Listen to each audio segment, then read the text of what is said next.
Guys, how are you doing? Welcome back to a brand new video. My name's Simon Smith down here at JD Golf Academy at Drayton Park Golf Club. And first of all, apologies for the lack of voice. 4 days in Budapest on a stag do with the boys. That's normally what has happened.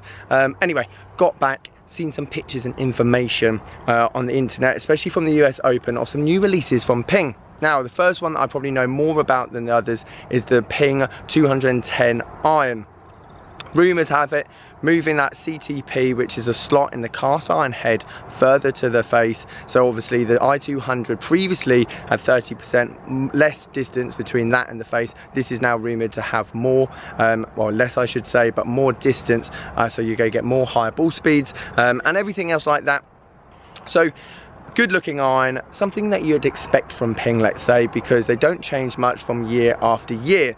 However, the other two additions that I have seen, and let's talk about the wedges, shall we? Forged, first of all. Forged is very key and important because Ping don't do forged. They're very good at cast, they're very good at customizing a head, moving it about, and also affordable because cast is obviously a lot cheaper to make, and also you can do a lot more with the head in terms of where you want the center of gravity, where you want to move the moment of inertia, all that kind of stuff. So first of all, unbelievably good looking. Don't get me wrong, the other Ping glide wedges, meh.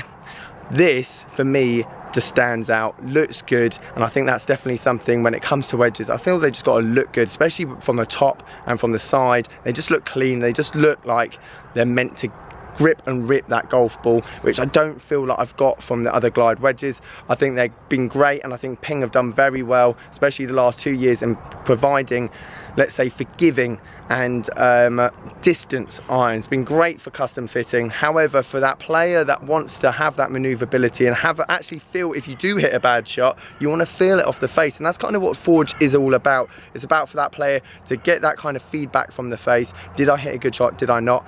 And these wedges look great. Now, you can see the slight blemish in the head of this wedge. That is basically going to be a tungsten weight, or rumours to have tungsten in the toe to reduce that moment of inertia. So ironically, if you did hit a bad shot with this wedge, you're not going to feel it as much, or it's not going to go offline as much. However, I think clean, looks great, so I'll be very excited to see more information about these wedges. Now, the release on a lot more information of all these clubs, again, is rumoured towards the end of July. So 31st July, we should expect some more information about that as well.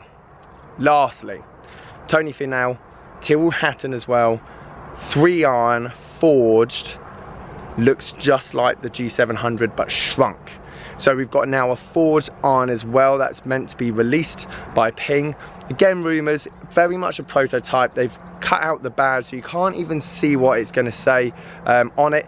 Now the rumours are I500, which I've read on a few forums, but again, that's complete speculation. But it makes sense. I don't think, now a few people say this is a utility iron, a few people say this is going to replace the Ping eye blade. I don't think it's both. The G700 has kind of entered its own market. Now obviously it's got that port on the side of it. They haven't put speed foam in it like the P790 or the PXG. It's completely hollow when it comes down to that kind of side of the club, and again, it's to try and increase that ball speed and that kind of forgiveness, especially from the G700.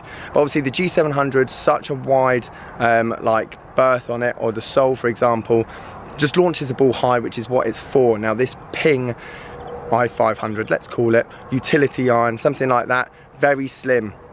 But again, I feel like it's going to catch a bit of a punch, and again, it's forged, it's not going to be cast. So that's one thing, it's going to be expensive, and two, it's going to be for more of that play. It's going to be a feel club, it's going to give you that kind of feedback that you want from the face. Now, I don't want to say it's going to be a utility iron, but it reminds me of a TMB. Titleist went down the TMB route, where obviously you're getting that forgiveness, and then they turned it into a whole set. I feel like this is probably what Ping might do as well. They're going to take this club, test it as a utility iron, and maybe just roll it out as a full set, because obviously it's going to be quite expensive.